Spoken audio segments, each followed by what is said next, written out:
સોસાયટીમાં ચાલતી ગેરકાયદેસર પ્રવૃત્તિ બંધ કરાવવાની માંગ પાલિકાની વડી કચેરીએ ખાતે લોકોએ મોરચો માંડ્યો। વડોદરા શહેરના સેવાસી સ્થિત વોર્ડ નંબર 9માં આવેલા સમન્વય સ્પ્લેન્ડિડ સોસાયટીમાં ચાલતી ગેરકાયદેસર પ્રવૃત્તિ બંધ કરાવવાની માંગ સાથે આજે સ્થાનિકો દ્વારા પોસ્ટર બેનરો સાથે ઉગ્ર સૂત્રોચ્ચાર સાથે પાલિકાની વડી કચેરી ખાતે મોરચો માંડી મ્યુનિસિપલ કમિશનરને રજૂઆત કરવામાં આવી છે। પાલિકા દ્વારા વર્ષ 2017માં 7 ગામોનો સમાવેશ કરાયો, જેમાં સેવાસીનો પણ સમાવેશ થયો। વોર્ડ નંબર 9માં આવે છે।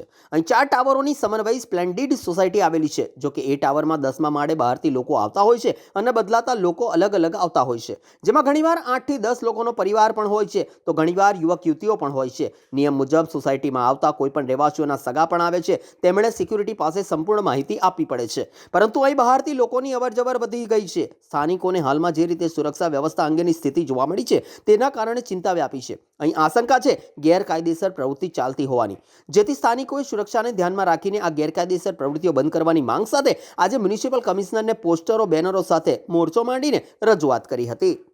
મહાનગરપાલિકાના ઇલેક્શન વોર્ડ નંબર 9માં આવેલું સમન્વય સ્પ્લેન્ડિડ નામનું એક એપાર્ટમેન્ટ છે, જેની અંદર 142 જેટલા લોકો રહે છે, પરંતુ 4 જેટલા લોકોએ આ ફ્લેટને ખરીદીને હોટલ બનાવી દીધી છે ને ઓનલાઈન બુકિંગ કરી, અને એ પણ વિદેશમાં જે લોકો રહેતા હોય એ વિદેશના લોકોને ઓનલાઈન બુકિંગથી સ્ટે આપે છે।